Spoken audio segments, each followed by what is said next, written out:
Hi, I'm Michelle Perez. I got a lot of questions. Hi, I'm Mike Pincus. I think I may have all the answers. Welcome to the Mike Pincus Fitness Podcast. Welcome to this episode of the Mike Pincus Fitness Podcast, and it is brought to you by rxfitnessequipment.com. My good buddy Tim Adams built RX Fitness Equipment with his own two hands, well, with the help of his wife Darcy, and he has put together one heck of a team providing the best of the best equipment for your home and needs. And actually, he does even have a commercial line and sells to clubs that small studio to big corporate gyms. So go check him out at rxfitnessequipment.com, and you are going to be amazed at what he is providing. Thank you, Tim, for your love and support.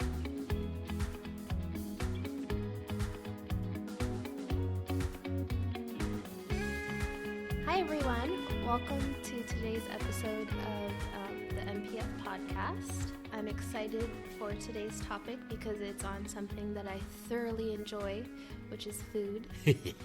So, Mike, I'm going to ask you a couple questions, but Okay. I think that everyone should know that today we're going to talk about Mike's food philosophy, and that has a pretty cool ring to it. So, throughout this episode, we'll be referring to Mike's thoughts as his food philosophy. Okay? Perfect. I like it. So tell us what your food philosophy is. So I don't necessarily come up with the one-liners, or I don't come up with the quotes all that much. I'll read a book and it'll get me thinking along one line, and then I can read another book and then I start meshing things together. Mm-hmm. And then I start asking myself questions of it's always based around how I'm teaching. Okay. All right. So I'll read something or I'll go to a seminar, I'll go to a workshop, or whatever it is, some kind of educational piece. Mm-hmm. And I look at that as, okay, can I retain that? Do I understand it? But more importantly, can I teach it? And when I do teach it, how is it going to come across to the client? Are they really going to understand it? Right. And so I may understand things on a scientific level, but my clients are not going to. Mm-hmm. And one of the things I try to teach in my mentorship program with other trainers is they're inviting us into their world. Okay, we're being invited into their home, or if you're meeting them in a gym, mm-hmm. they're asking us, please come into my world and help me. They're not saying, hey, change my whole life. Right. They're not us, okay, as trainers. Yeah. So just because we may eat some crazy food type of concoction, there's no way they're going to do that. Mm-hmm. So whatever philosophy a trainer or a nutritionist may have when it comes to proper, in their world, in their eyes of mm-hmm. proper eating, they have to be able to explain it very clearly to the client. Right. And hopefully the first time, and not confuse them. Okay. I always like to say it is, I want my client to understand it so well that if they're at a party, they can teach a friend of theirs without saying, hang on, let me ask my trainer, because that didn't make sense to me. Excuse me. So first and foremost is, and I'm going to have to say this is probably my food philosophy, if you will, as you called it. I would have to say this is probably in the last year or so that I can hone it into these wordings. Okay. We eat food. Yes. All right. For some reason, and I'm part of this. You know, I mean, I would tell you 2 years ago, I was teaching carbohydrates, mm-hmm. proteins, fats,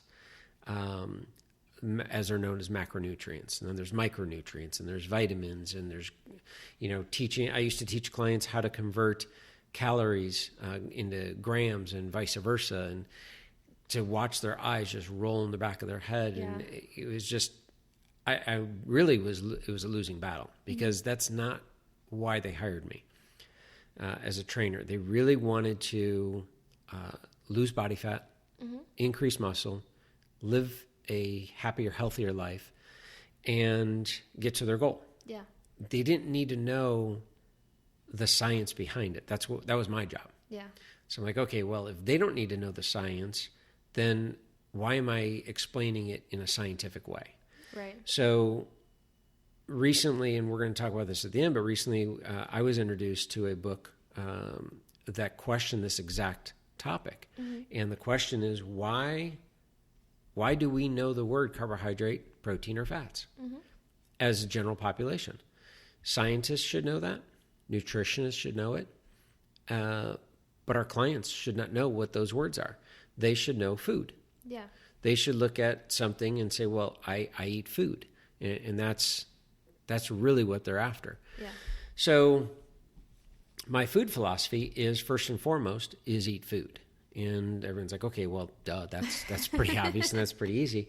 But what does that mean? Well, if it's just, always remember this, if it's been engineered, it's been compromised. Mm-hmm. Okay, so if it comes in a package, yes, spinach can come in a package. That's not what we mean. Yeah. But if it comes in a form of a package, it's not resembling food like food that comes from the earth. Right. Okay. So we know all fruits and vegetables that come from the earth. You look at them. You don't have to ask what's in an apple. Exactly. You know what an apple is. Yeah. You don't have to say, well, how many grams of protein and carbs and fat, or are there protein in it in an apple? If you look at grains that come from the earth that are not processed, okay, pasta is processed. So if you look at all the food that comes from the earth, it's straightforward food. Mm-hmm. The goal is to eat as much food as possible. Now, that doesn't mean eat as much food as you're allowed to, or eat it, eat your way through the kitchen, anything. That means we're not telling someone to sit down with like a whole cake exactly. and eat it. Yeah, no, that's not what I mean by that at all. The point is that I want you to eat real food. Yeah. Okay. A great saying is, if your grandmother or grandfather wouldn't recognize it, it's not food. Yeah. Our grandparents would recognize all fruits and vegetables today. Mm-hmm. There's nothing new that has come out that I'm aware of. Banana's still a banana, and and carrots are still carrots. Mm-hmm. Eat as much of have your diet. I shouldn't say eat as much of that, but have your plate predominantly made of real food. Mm-hmm. Okay. Now, this does not mean that you have to stay away completely from processed foods. Yeah. There are some diets out there that will promote this. To stay away from processed foods. To completely stay away from processed foods. Yes, the goal is to eat as little of processed food as possible and eat as much whole food as possible. Mm-hmm. But do we eat brownies in our house? Cakes? Cookies? Absolutely. Is it on a daily basis? No, it's not. Mm-hmm. Special occasion? There's no question about it. Everything is in moderation. Yeah. As soon as I don't care if it's a nutritionist, if it's a trainer, a nutrition scientist, a doctor, I don't care who it is. As soon as somebody says, don't eat that, whatever it is, the first thing you're going to do is go eat that. Yeah, because you want more of what you can have. Exactly. It's no different than having kids and saying, don't touch the hot stove. Little Johnny's going to touch the hot stove. Yeah. It's Johnny. Yeah, I know. Johnny will grow up one day. He's going to be the owner of the stove. So I really try to get my clients to understand when they come at me and say, how many grams of carbohydrates should I eat? I don't know. Mm-hmm. Like, what do you mean you don't know? And when my last trainer told me, okay, well, how did that work for you, for one, when you just said your last trainer? Because now I'm here. So there's that problem. There was something that wasn't clicking. And two, if I take you down the path, which I can do, I've studied enough, I can take you down the path and I can break down what a carbohydrate is, how it's processed in the body, how long it takes, how many grams, converting them into calories. All of that can be done. Mm-hmm. So now what I've done is I've basically created a monster in that you go from eating food, which is how we were all raised, and our ancestors were raised eating food. We didn't eat nutrients. Mm-hmm. Okay, we ate food. Now suddenly you're counting every single calorie. You're logging it into your food. or in your food diary on your phone or tablet or whatever you use. And at the end of the day, you're looking at the percentages and going, and you're freaking out. Yeah. Going, oh my gosh, I have way too many carbs. My protein's not high enough. My fat's too high. It's 7 o'clock at night. Now what do I do? I've really messed up for the day. Yeah. What kind of life is that? And here's a perfect example of that. And again, I've been at this for 3 decades. I have not always taught this way. So I can tell you from experience of what I've done in the past that doesn't work. Yeah. And that's why I now teach this way. Yeah. And this is your new food philosophy. Exactly. Yeah. And in 5 years, it may be something different, but I'm always trying to make myself a better trainer and understanding humans better. We have not changed all that much, the human body in years, centuries. The way we've been teaching people to eat in the last 15, 20 years, I'm shocked that we're not in a worse state than we are now. Wow. There's no question that people are having eating disorders. There's no question that we are, as a nation, more obese than ever before. Yeah. All of that. And there's so many things that you can't just blame the food manufacturers. We trainers have really messed people up. Nutritionists have messed people up. It's a conglomerate, that have really done it. And because we've made it too confusing. Yeah. And that's really what this podcast, the whole topic is about, is keeping it as simple as possible. Yeah. So we were, this is a personal story with my family. And it was Lisa and I, Lisa, my wife, we were at dinner with, I think both daughters were there. Definitely one of them was there. And the waitress came around and she said, "What do you want to eat?" And my daughter had looked at me and she was in a panic mode because she was counting her calories because that's how I used to teach. Yeah. And she knew that she was allowed, let's just call it 1,500 calories for the day. And before eating dinner, she had already had 1,000 calories. So she had 500 calories coming to her. Well, we're at a restaurant and there's nothing on the menu. This particular restaurant lists all the calories. Yeah. There is nothing on the menu under 500 calories or even close to 500 calories. And she literally was freaking out on me. Yeah. Like, what am I supposed to do now? And I'm sitting here thinking, wow, I have totally screwed this kid up, amongst other things. But my mind says, get whatever you want. It's 1,000 calories. Eat half of it. There's your 500 calories. Take the other half home. It's that simple.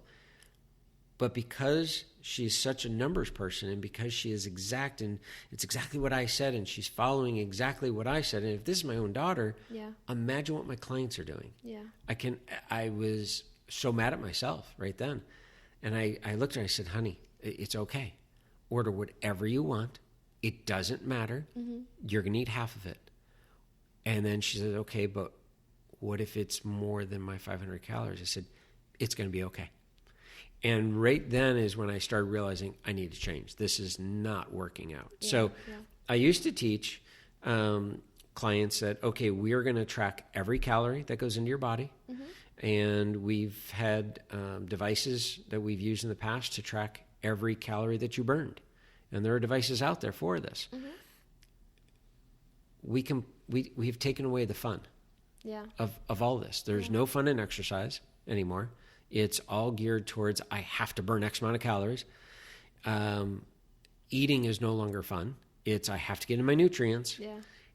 And it's like, whatever happened to the day of going out to dinner or going to lunch with a friend, sitting, talking, having a good time, enjoying food, and that saying of breaking bread. Yeah. No, we don't break bread because that's carbohydrates. So we're not. So here's an old time saying that if, I grew up in Chicago and, the mafia, I was not in the mafia, but the mafia back in the day, you were in when you broke bread with somebody. Okay? I mean, the Italians have been saying for years, yeah, he's a good guy. We broke bread together. In today's world, 2019, you can't even do that because no one's allowed to eat bread. So we broke what? Like, I mean, you think about it and it sounds silly, but that's the reality. Yeah. We've gotten that far out of control. That's true. So my food philosophy is eat whole food, eat as little processed food as possible. That's where that's your staple. That's where you're going to mainly think about. And then we're going to get into portion sizes and so forth like that. Because that's really what it comes down to, is the reality. Yeah. So you mentioned a little bit about how you used to train your clients, or teach them rather, with your old food philosophy, and how you've transitioned into this new food philosophy. What differences have you seen between your old philosophy and the new one? Adherence. They can all adhere to this style of eating. So the way that I would say majority of my career, the way that I taught the philosophy was calories in, writing down your it's always been calories in, calories out, but literally, okay, I would sit down with a client and we would we'd figure out what's called their BMR, the basal metabolic rate, and we would figure out through a formula, and I would go through the whole thing and explain how we come about this number. And let's just say, for number's sake, as a female, we would come up with 1,500 calories. Okay, that's the number at which is going to give you enough fuel to energy, is going to give you enough fuel to go about your day and to keep you healthy and keep moving towards your goal. Okay. Right. And now we have to do as though, because your goal is to burn body fat and lose weight, we have to make sure that we're going to burn off more than the 1,500 calories. And that kind of go into that a little bit. Yeah. So we'd sit down and we would figure out your calorie allotment. I would then, before the cell phone, literally, I can't even believe I just said that, but before cell phones came out, and before we had any of the apps. Fancy apps. Yeah, we would take a notebook, and I put a line right down the middle, and I say, okay, write down your food on the left-hand column, and write down the calories on the right-hand column. And I actually had a food book that I used to buy all my clients. Had 35,000 different foods in there. Wow. And it showed calories, carbohydrates, protein, fat, fiber, everything. And I have them manually look it all up. And then we would even have them, okay, if this is like you're eating this on a regular basis, let's put that somewhere back here. So all you got to do is, if it's your favorite sandwich, you would call it, Beth's sandwich. And then she would go in the back and figure out, okay, that's 450 calories. Now she could just literally go on today's page, write down Beth's sandwich, 450 calories. She didn't have to figure it out every time. Okay. Because what we found is that people generally eat the same thing every day. Yeah. Pretty close to it. You may change it up a little bit, but it's pretty close. Yeah. And so you're writing your food down in the left-hand column. On the right-hand column, you're keeping track of your calories. And I even would have them get 2 notebooks, one for their purse or their coat pocket, so that they can take with them to a restaurant. And I would actually tell them that when you're done ordering, I want you to write it down so you don't forget, and put that in there. And then when you get home at night, you're going to transfer that. And some of them did it. I mean, some of my clients, type A personality, they did exactly what I said to do. They got to their goal. There's no question about it. Right. I could have told them to stand on their head and eat ice cream upside down. And they would have done it. Yeah. So it didn't matter how I did it. It was just that I told them to do something and they did it. Yeah. That literally, in all the years of training and in the hours of training clients that I've done, it's not even 1% that would follow that. Wow. There's no way. The rest of them are so, I'm going to say normal, like the rest of us, that I started explaining BMR. So everything I just explained to you, they're like, you lost me at BMR and I don't care. The very first thing. I'm not interested. Yeah. So you're sitting here trying to tell me how many calories I'm burning, and I don't even know what a calorie is. And I'd sit there, oh my gosh. So I'd have to explain what a calorie is. And they're like, no, you're not understanding. I don't want to know what a calorie is. Yeah. You're feeding this to me and telling me that I need to know this. You need to know this. I don't need to know this. Yeah. So when I started shifting away from the being so, I don't know what the right word is, but analytical about it, they started, I think, enjoying it more. And so I would now ask them, back in the day, I would say, all right, we're working, I have a client, let's say 5:30 in the afternoon, tell me what you ate for breakfast. And in the old day, they would say, well, I had about 400 calories. It was probably about 70% carbs and, 25% or 20% protein, 10% fat. They literally knew these things. Yeah. And I'd sit there in my head and I'm calculating it up. Okay, great. All right, so going into our workout, you should be able to give me X percentage of effort because you have X amount of food in you. I mean, it was very analytical. Yeah. It didn't last all that long. Yeah. I mean, I had some clients like, you got to be kidding me. This is not what I signed up for. I did not think it was going to be this difficult. And that's where I said in one of our earlier podcasts, losing weight's actually very easy if you have right tools in the toolbox. Right.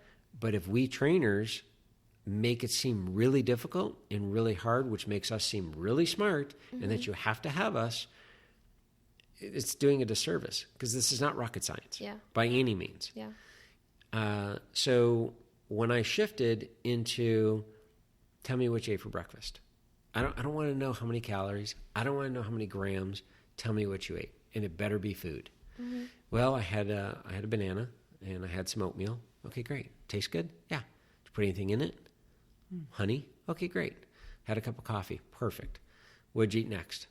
Now, the only reason I'm asking is I want to know, as a trainer, what kind of fuel they're going to have, what kind of effort they're going to give me. But I don't need it to be exactly, they're going to give me a 70% effort on each lift, anything. That's crazy. Yeah. Because there's a whole nother factor that goes into this when it comes to the working out is their stress levels and what's going on at work and what's going on at home and how much sleep did they get and are they fighting off a cold? Do they have any allergies? All of that also plays in. So you can't just be analytical on the food and not take everything else into play. So now they'll sit there and they'll tell me breakfast. They'll then tell me they had a snack and then they had lunch and what they ate. And you feel full now. I feel really good and great. Yeah. Or if I'm training a client in the morning, how was dinner last night? A lot of it is get the conversation going, get them thinking about what we're doing. But I also want them to be aware and conscious, like, oh, yeah, went to Mastro's, had that butter cake. Yeah, I bet you did. How was it? I only had a piece. A piece, or you just ate a bite? No, I had the whole piece. Like, oh, okay. And great, now we know where we stand. And it's not to punish them, it's to get them to understand, I really didn't need that whole piece of cake. I could have had just a bite, because he didn't yell at me for having the butter cake. He was just shocked that I didn't have just a bite. Because again, you can have it. It's all checks and balances. It's all in moderation. Yeah. So bring it back. I would say that the way I teach now is I feel they're able to adhere to everything and stick to this food philosophy a lot easier. Yeah. I don't call it a diet. If you take off the T on the word diet, you die. No one ever thought of that one. I'm sure someone else thought of it. I just said it. Sorry. That's great. And it's not a nutrition plan because I'm not a nutritionist. I don't claim to be a nutritionist. I didn't sleep at a Holiday Inn. So I don't write up plans for people. Yeah. For one, I know they're not going to follow it. Yeah. It's just, that's the other thing is I work with some great nutritionists over the years. Some really good ones that I think are just, I'll put them up against anybody. They really know their stuff, and they will, they'll refer their client to me, saying, okay, here's your nutrition plan. Now I really want you to go work with a trainer to exercise. The client will show me the nutrition plan, and I say, okay, great. And I'll ask them the questions because the nutritionist is the one that wrote it. How are you doing in your eating? Go great. Are you eating this amount? And everything that is written down. No, I'm not following that. Like, you hired her or him. Yeah. Why aren't you following it? Oh, this is way too difficult. It's way too complicated. Why don't you just tell me? I'm like, I'm not going to tell you. I'm not licensed to tell you. Right. I can educate you on what food is, but I'm not going to write a plan for you. One, I'm not licensed, and two, clearly you're not going to do it. Yeah. You got a plan from a nutritionist that has way more education than I ever have on this exact topic, and you're still not following it. What makes you think that my plan is going to be any better? Yeah. It's not. It's probably going to look the same thing. So that's interesting. I think there's a lot to be said about the simplicity of how we approach food when it gets too complicated, and when we have to make all these changes and count every single number of calorie that we're eating. Our brain just kind of goes WTF. Oh, totally. I mean, here's a perfect example. Again, and I give analogies, and I also teach. I teach in giving analogies, and I also teach in personal experience. So Girl Scout cookies, okay, they came around, and I bought 1 or 2 boxes. So after lunch today, I'm like, okay, I have this really weird thing that anytime I eat eggs, I don't care what I eat with the eggs, but afterwards I have a craving for chocolate. Huh. It's the most bizarre thing. I have no idea why. Interesting. And it doesn't matter where I am or how many eggs I have or how they're prepared. I don't need a lot of chocolate. I mean, it can literally be 5 or 6 chocolate chips, just chocolate. Yeah, just something. But now I'm allergic to dairy. Oh. Okay, so I've got to be very careful of my chocolate. It has to be dark chocolate. It has to be no dairy in it at all. So Girl Scout cookies show up. I'm like, oh, I know where they're at, and I've got chocolate peanut butter patties. So I, as a trainer, for as long as I've been a trainer and teaching this stuff, I still looked at the box, the side of the label, as I ate my first one, and I looked at the box, and I caught myself looking at the box, but I realized I was not looking at the carbs, the protein, the fats, the ingredients. I already knew there was no dairy in it because that's where I go, make sure I'm not going to get sick. I was just looking at what the serving size was. And that's like one of the things I'm really trying to get my clients to understand is serving sizes. Yeah. Because come to find out, 2 cookies is a serving. Like, okay, that's ridiculous because who can eat 2? But I did. I ate 2 cookies. I'm like, well, I guess I'm done. That was a serving. I got my taste. I put it away. And I thought, like, no, that actually satisfied me. And I was good. Yeah. So we need to be aware of the serving size. I had one client that very random phone call that I received. This was years ago. He was a gentleman that was from England, and he got transferred here to a local company here in Thousand Oaks, and he had been here for 8 months, 6 or 8 months, and he was going home for Christmas. It was 6 months because he called me in June. He was exactly 6 months, and he was going home at Christmas to see his family. Now, this is a grown man, married man with children, but he was going home to see his mother for the first time in a year. Oh, wow. And he put on 20 pounds in 6 months, living in the United States. Wow. I'm like, there's no way you did this. He showed me pictures with the date on it. Wow. The day he... Kind of a little bit of a tangent here. That makes me super excited to talk about how the Western diet has it impacted mind-blowing. Americans. And I'm not going to mention the restaurant that he was going to, but he was getting burritos. He was introduced to a burrito at this local restaurant, and he had never experienced anything before. Yeah. And so he's with his coworkers, and this was in the first week of being here, and they said, we have to go and check this out, and you're going to love it. Have you ever had Mexican food? He's like, oh, yeah, all the time. And they're like, in England? Are you really getting Mexican food? You're in Southern California. This is going to be the real stuff. Yeah, yeah. So they go to this restaurant, and they tell him what to order, so he orders it. And he explained this to me when I met him. And it's in front of him, and he's like, what is this? Like, it's a burrito. He says, for how many people? I said, that's for you. Wow. He's like, what do I do with it?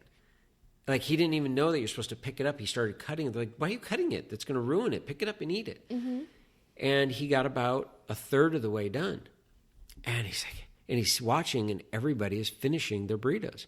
And he's like, and they're little people, and they're finishing their burritos. And he's like, and he couldn't get through it all. And, so he said, I'm going to wrap it up. So he literally wrapped up 2/3 of it and took it home with him. Later that night, had that tasting going through his mouth. And he's like, I want the rest of the burrito. So he ate another third, couldn't even finish it. So it took him 3 attempts to finish this one burrito. Wow. Within a month, because they went to this place almost every day at lunchtime. It's right around the corner from where he worked. Within a month, he was finishing a complete burrito by himself at lunch with the chips. And this is how he gained 20 pounds in 6 months. That's crazy. And he needed to lose the weight in 6 months before he sees his mom. Or he said his mom. And I said, well, this is going to be interesting. Stop eating the burrito. That was the start. And he said, I can't give it up. I'm addicted. And so literally there was some, now it's a new food that he's addicted to, whether it's the sugar in there, I'm not sure. But he'd never experienced it. So the way we eat here is that's a whole nother topic that we'll get into. But it's our serving sizes. Yeah. I mean, that burrito is 880 calories. Yeah. And I only know because I broke it down and I figured out how many calories it is. And I said, okay, if you're a female and you're allowed, on the scientific side, you're allowed 1,500 calories a day. And you have a normal, typical, all-American breakfast, not even all-American breakfast. Let's go, you're eating a healthy breakfast.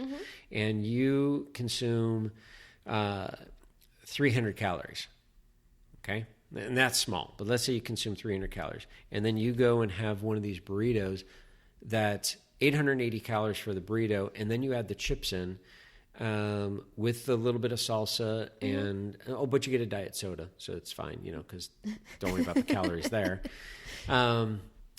You're now putting 1,000 calories away at lunchtime. So now at the end of lunch, you have 1,300 calories in your body. Wow. And scientifically, you're only allowed 1,500 calories. You have 200 calories coming to you, but you haven't even gone to dinner yet. Yeah. And now all of a sudden your coworker's saying, hey, we're going out for pizza. You're doomed. And you do this day in and day out. What do you think's going to happen? So, you cannot, in that world, and you had asked this question before, the 80-20 rule, you can't out-exercise that kind of diet. Yeah. That type of food plan. There's not enough time. Yeah. So we have to get our portions back down to where they're supposed to be, and they've just gotten out of control. Okay. I want to finish off on this last idea. I think in what you've shared so far, your food philosophy has shown that it's a simple approach, which is great, because once things get more complex, our brains are kind of just like, no, I can't do that. Like brain overload. Yeah. And then you touched a little bit about serving sizes, which I think can be a whole other conversation that we can kind of get into. But just a little last thing that I want to touch on. How do you think your food philosophy has influenced your human connection with your clients, maybe even your family, on how you approach food together? I guess any human connection in general. How do you think that approach to food has positively influenced your relationships? I'm single-handedly in my little world, and if I can make a change with my direct connection with people, whether it be my family, whether it be my clients, whether it be my friends, is trying to reintroduce a healthy connection to food. And, it used to be years ago, and it sounds a long time ago, but it really wasn't even that long ago. Let's call it 40 years ago, that we used to get together as a large group, and dinner would be 3 hours. Yeah. And there's still places today outside of this country that will do that. that they will sit down and have that human connection with each other around food and have this good, healthy connection to food. Yeah. But their portions, again, are small, but they're there for a long time, and they're telling stories, they're laughing, they're crying, all these different emotions come out. Mm-hmm. And what ends up happening is when you think back of a memory is, as a kid, you can say, like for instance, my kids will be able to tell you, I can remember having dinner every night as a family. Mm-hmm. But not just, hey, we sat down and we ate food really quick. Yeah. It was, we talked, we communicated, we laughed, we may have talked about the food we were eating, or we definitely talked about our day. Mm-hmm.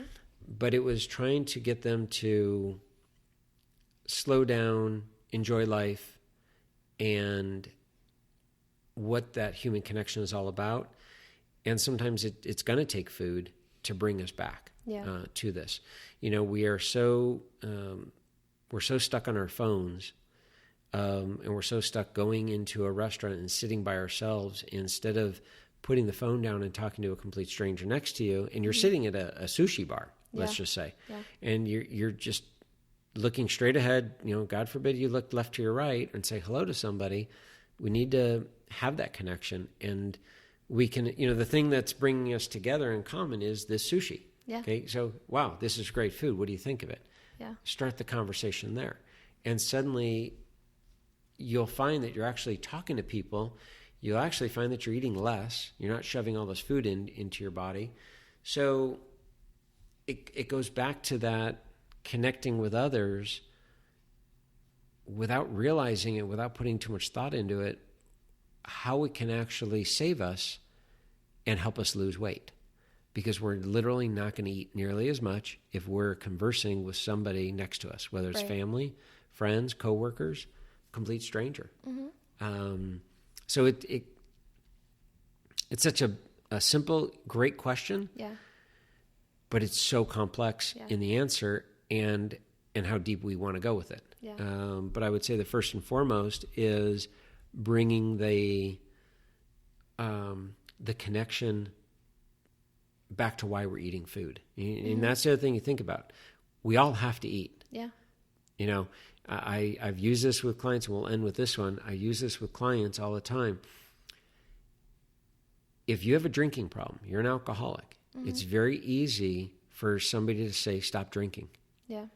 Don't go after alcohol. You can go after water, coffee, tea, sodas, whatever else you want. You cannot touch alcohol. You have choices.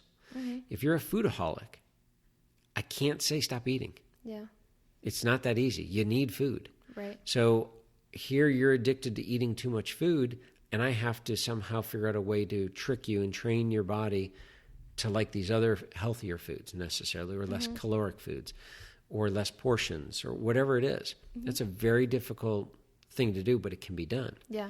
So, but it's having that healthy connection with each other and with food. Yeah. And we got to get back to that. I definitely think that having a good relationship with food correlates with how you're able to connect with others.